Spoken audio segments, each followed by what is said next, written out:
अच्छा हुआ आप आ गए। मैं आप ही को फोन करने वाली थी। क्यों, क्या बात है, कोई खास काम? हाँ, मैंने भगवान से मन्नत मांगी थी, आपको मेरे साथ मंदिर चलना पड़ेगा। लेकिन तुम जानती हो मैं तुम्हारे साथ बाहर कहीं जा नहीं सकता। लेकिन मैंने मन्नत मांगी है कि हम लोग साथ में मंदिर आएंगे। प्लीज आपको चलना पड़ेगा मेरे साथ। शालिनी, मेरी जान पहचान के कितने लोग हैं, अगर कहीं किसी ने देख लिया तो? देख लिया तो क्या हुआ, हम कोई चोरी थोड़ी कर रहे हैं। मैं आपकी प्रेमिका नहीं हूँ, आपकी पत्नी हूँ। मुझे पूरा हक है समाज में आपके साथ कहीं भी उठ बैठ सकूं। और अगर किसी ने सवाल किया ना तो जवाब मैं दूंगी। आप बस मेरे साथ चलिए। शालिनी, तुम समझने की कोशिश करो। मैं सब समझ रही हूँ, समझ भी रही हूँ और देख भी रही हूँ। जब से आपको उम्मीद की किरण नजर आने लगी है, आप अवॉइड करने लगे हैं मुझे। सुशील, पहले मैं बहुत बर्दाश्त कर लेती थी, लेकिन अब मैं बर्दाश्त नहीं करूंगी। मैं जानती हूँ कि शोभा जी को पाने की तमन्ना आपके दिल में है अभी भी। वो आपकी जिंदगी है ना, लेकिन क्या मेरी कोई हैसियत नहीं है आपकी जिंदगी में? सुशील, अगर यही हाल रहा ना तो मैं कह देती हूँ, मैं लड़कर छीन कर अपना हक हासिल कर लूंगी। तुम होश में तो हो? कैसी बातें कर रही हो? नहीं सुशील, मुझसे और बेइज्जती अब सहन नहीं होती। आपने मुझसे वादा किया था ना कि आप समाज के सामने मुझे पत्नी कहेंगे, सबके सामने मुझे स्वीकार करेंगे। और अब आप मुकर रहे हैं सिर्फ इस उम्मीद पर कि शोभा जी आपकी जिंदगी में वापस आ जाएंगी। शालिनी, तुम गलत सोच रही हो। मेरे दिल में तुम्हारे लिए जगह है। तो फिर आप चलिए मेरे साथ मंदिर। मैं कह रही हूं ना, कोई नहीं देखेगा वहां, कोई कुछ नहीं कहेगा। और अगर कुछ कहेगा कोई तो हम समझा लेंगे। प्लीज। ठीक, तुम जिद कर रही हो तो चलो, आओ।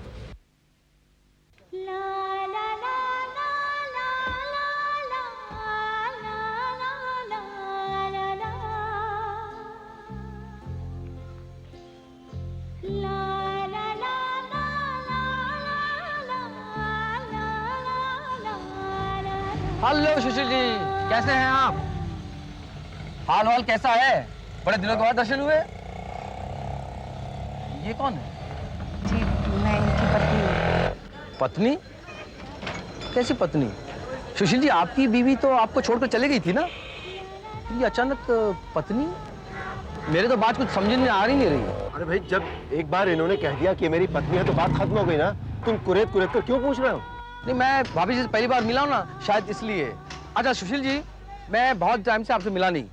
आज शाम को आपके घर आऊंगा, चाय भी पीऊंगा और पकोड़े भी खाऊंगा। ओके, चलता हूं, बाय। तो तुमने ठीक नहीं किया। क्या ठीक नहीं किया? तुम्हें उससे ये कहने की क्या जरूरत थी कि तुम मेरी पत्नी हो? तो फिर क्या कहना चाहिए था मुझे? ये कि नमस्ते भाई साहब, मैं इनकी रखेल हूँ, दिल बहलाने की चीज हूँ। पत्नी हूँ इसलिए कह दिया कि पत्नी हूँ। तुम अपनी जिद में मेरी जिंदगी बर्बाद कर रही हो। मैं आपकी जिंदगी बर्बाद कर रही हूँ? इधर मेरी जिंदगी बर्बाद हो रही है, इसकी रत्ती भर भी परवाह नहीं है आपको। सिर्फ अपनी जिंदगी के बारे में सोचते हैं आप। जिंदगी भर आपके भरोसे बिता दिया मैंने। बीच में आपको छोड़कर चली भी गई थी, लेकिन आपने माफी मांगकर फिर से मुझे अपने पास बुला लिया। झूठे वादे करके मेरे दिल में फिर से अपने लिए जगह बना ली। और अब मुकर रहे हैं आप। देखिए, मैं अब किसी से नहीं डरूंगी। और अगर आपने मुझ पर ज्यादा जुल्म ढाया ना तो मैं शोभा जी को जाकर सब कुछ सच सच बता दूंगी। तुम मुझे धमकी दे रही हो? तुमसे जो हो सके वो कर लो। जाओ।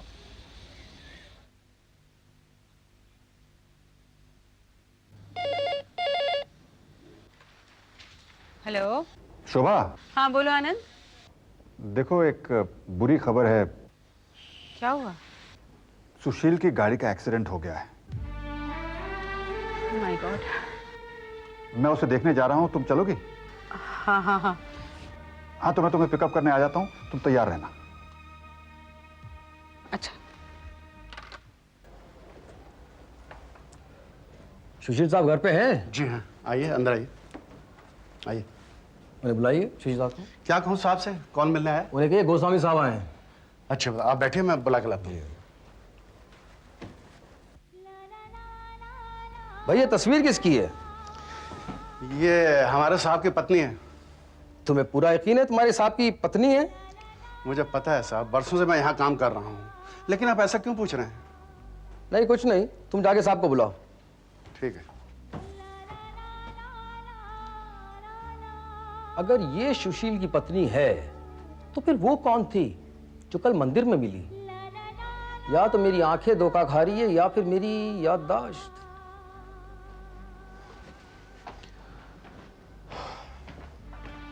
अरे सुशील, ये चोट? कुछ नहीं, वो तुमसे मिलकर मैं निकला तो बस गाड़ी का एक्सीडेंट हो गया, थोड़ी चोट आ गई। चोट ज्यादा तो नहीं है? नहीं नहीं, सर में थोड़ी चोट है बस। सुशील साहब, एक बात समझ में नहीं आई। कौन सी बात? ये नौकर कह रहा था कि तस्वीर आपकी पत्नी की है। मैं जरा देखता हूं कौन है।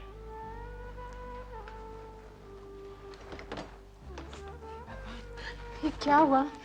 कैसे हुआ ये सब? अरे आपको ज्यादा चोट तो नहीं लगी अरे ना? परेशान होने की कोई बात नहीं है, सर में थोड़ी सी चोट है, ठीक हो जाएगी। मुझे जैसे ही पता चला कि आपका एक्सीडेंट हुआ है, मैं फौरन चली आई। आप मुझे बता नहीं सकते थे फोन करके? ऐसा भी क्या? जरा सा अनबन हो गया, इसका मतलब ये थोड़ी है कि आप मुझे फोन तक ना करें। ठीक है, हमारा झगड़ा हुआ, लेकिन देखिए मैं आपको इसीलिए मना करती हूँ कि आप इतना गुस्सा मत किया कीजिए। आप गुस्सा करते हैं ना तो आप अपने आपे में नहीं रहते। प्लीज काम डाउन शालिनी, परेशान होने की जरूरत नहीं है। सर में थोड़ी सी चोट लगी है, तुम क्यों चिंता कर रही हो? सुनो, तुम जरा उधर जाओ। अरे मैंने कहा ना तुम उधर जाओ, जब जरूरत होगी मैं बुला लूंगा। आपको इस हालत में छोड़कर आओ चलो। अरे चलो ना, तुम उस कमरे में जाओ, उस कमरे में जाओ।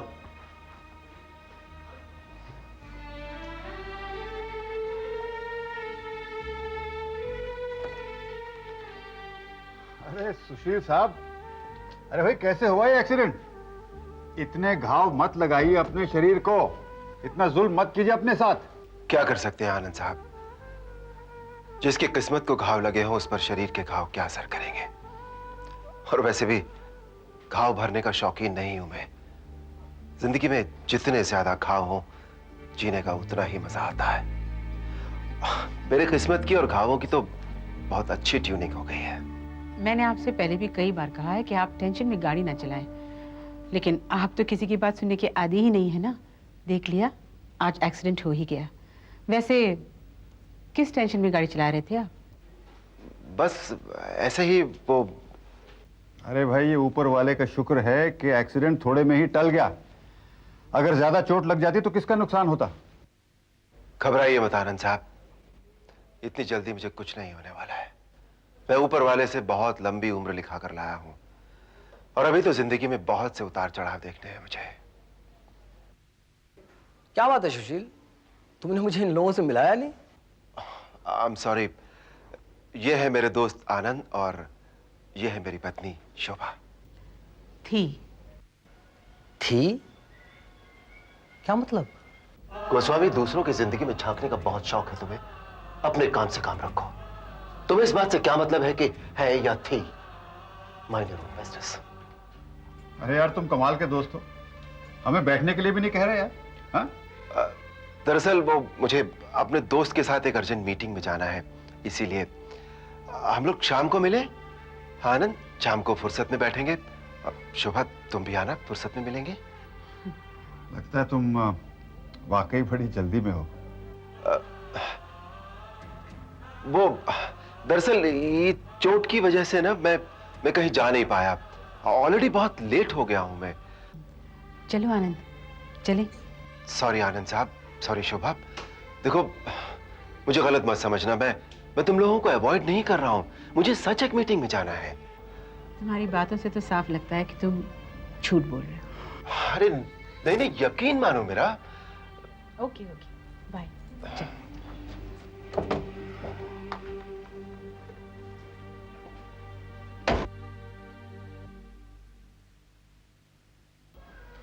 यूं घूर घूर के क्या देख रहे हो? क्या बात है सुशील, एक बात मेरी समझ में नहीं आ रही है। वो दिन जो तुमने मुझे मिलाया था वो तुम्हारी पत्नी थी, और तुम्हारा नौकर कहता है कि ये फोटो में जो है वो तुम्हारी पत्नी है। दोनों बातें सही है। यही मेरी जिंदगी है। सुशील, एक बात बताऊं, इसे राय समझना। एक कश्ती में सवार हो जाओ वरना डूब जाओगे। चलो चलता हूं।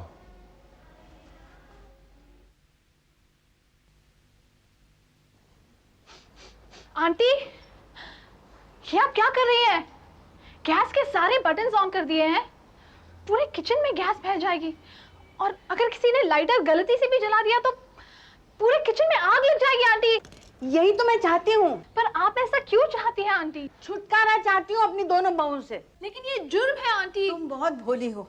अब देखो, पूजा आएगी, गैस जलाएगी, बात खत्म, एक्सीडेंट का केस दर्ज होगा।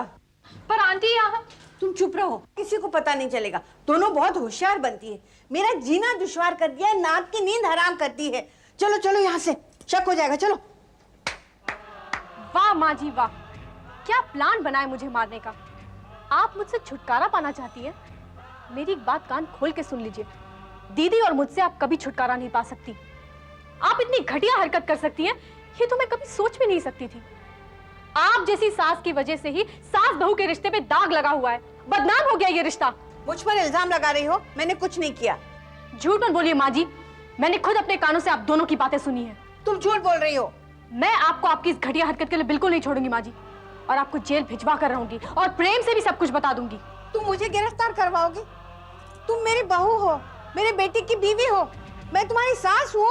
आप मेरी कुछ नहीं है, आप मेरी दुश्मन हैं, और अब मैं आपको सबक सिखा कर रहूंगी, देख लीजिएगा।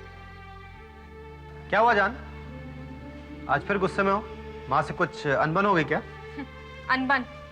आज तुम्हारी माँ ने वो हरकत की है कि मैं तुम्हें बता तक नहीं सकती। अब क्या क्या माँ ने? तुम्हारी माँ ने जानबूझकर गैस सिलेंडर का नॉब ऑन कर दिया ताकि मैं तुम्हारे लिए चाय बनाने जाऊं और जलकर मर जाऊं। ये तुम क्या कर रही हो? माँ ने तुम्हें मारने की कोशिश की? हाँ प्रेम, और अब मैं पुलिस स्टेशन जाकर उनकी कंप्लेन करूंगी, उन्हें अरेस्ट करवा के छोड़ूंगी मैं। तुम ठीक कह रही हो पूजा। अगर माँ को अभी सजा नहीं मिली तो वो तुम्हें वापस जलाकर मारने की कोशिश करेंगी। तुम्हें कंप्लेन करनी चाहिए। मैंने सोचा तुमसे एक बार कह दूं, मेरा फर्ज जो बनता है, ताकि कल को तुम मुझे ना दोषी ठहराओ। समझ में नहीं आ रहा कि माँ इतनी घटिया हरकत कैसे कर सकती है। तुम्हें मुझ पे यकीन नहीं आता तो जाओ माँ जी से खुद पूछ लो, तुम्हें सच्चाई का खुद ही पता चल जाएगा। माँ, माँ, माँ। क्या है बेटा? ये मैं क्या सुन रहा हूँ? क्या सुन रहे हो? कि तुमने पूजा को जलाकर मारने की कोशिश की। ये झूठ बोल रही है। मैंने कभी तुम्हें मारने की कोशिश की? ये झूठा इल्जाम लगा रही है मुझ पर। इल्जाम? मैं आप पे इल्जाम लगा रही हूँ? तो ठीक है, अपने बेटे के सिर पे हाथ रख के कसम खाइए कि आपने मुझे मारने की कोशिश नहीं की। अरे सर पे हाथ रखने की क्या जरूरत है? मैंने ऐसा कुछ नहीं किया।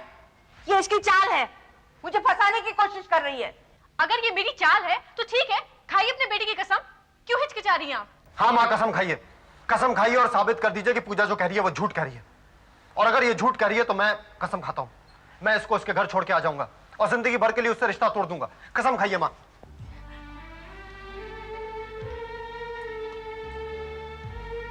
आपके हिचकिचाहट ने साबित कर दिया माँ कि आपने पूजा को मारने की कोशिश की थी और पूजा सच बोल रही है। समझ में नहीं आता माँ, आपने अपने बेटे की जिंदगी बर्बाद करने की कोशिश की, पूजा के साथ साथ अपने होने वाले पोते को मारने की कोशिश की। आपको इसकी सजा मिलनी चाहिए मां, क्योंकि अगर आपको अभी सजा नहीं मिली तो आप वापस पूजा को मारने की कोशिश करेंगी। आपको इसकी सजा मिलनी चाहिए। पूजा, तुम जाओ पुलिस स्टेशन, मैं तुम्हारे साथ हूं। बेटा, तू मेरा बेटा, मेरा अपना खून, मुझे अरेस्ट करवाएगा? बस मां, बहुत हो चुका। बात एक मां की नहीं, एक मुजरिम की है। अगर आपको अभी सजा नहीं मिली तो आप ये हरकत वापस दोहराने की कोशिश करेंगी। जाओ पूजा।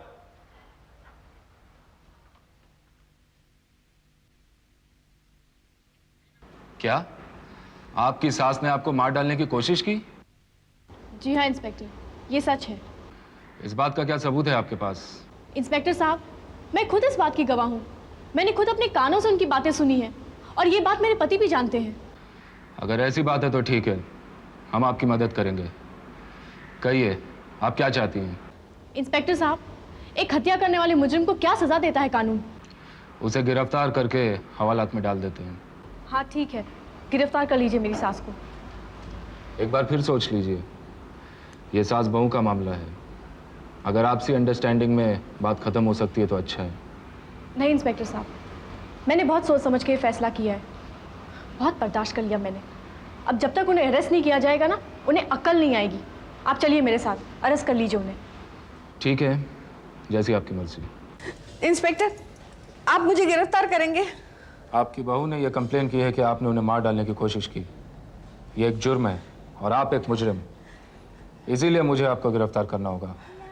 बेटे, देखो बेटे, तुम्हारी बेइज्जती हो रही है। तुम्हारे होते हुए बहू मुझे गिरफ्तार करवा रही है। और अगर पूजा को कुछ हो जाता तो मेरी और ज्यादा बेइज्जती होती।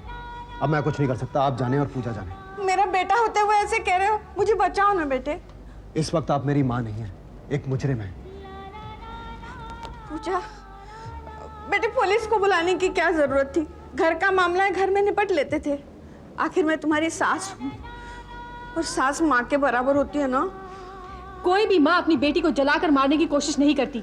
आप तो माँ कहलाने के लायक ही नहीं है। इंस्पेक्टर साहब, आप प्लीज इन्हें अरेस्ट कर लीजिए। हाय हाय, मेरा आकाश होता तो मुझे गिरफ्तार नहीं होने देता, मुझे बचा लेता था। तुम दोनों को मेरी बद्दुआ लगेगी, तुम लोग नहीं बचोगे।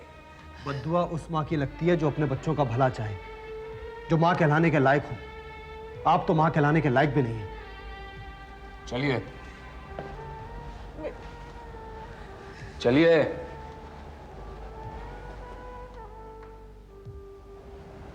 I'm sorry प्रेम, मैं मजबूर थी। तुमने ठीक किया, और फिर मैंने तो तुम्हें कहा था पुलिस में कंप्लेंट लिखाने के लिए। हाँ वो तो ठीक है, लेकिन अब जब जीजा जी आएंगे तो क्या कहेंगे? कुछ नहीं, सब ठीक हो जाए।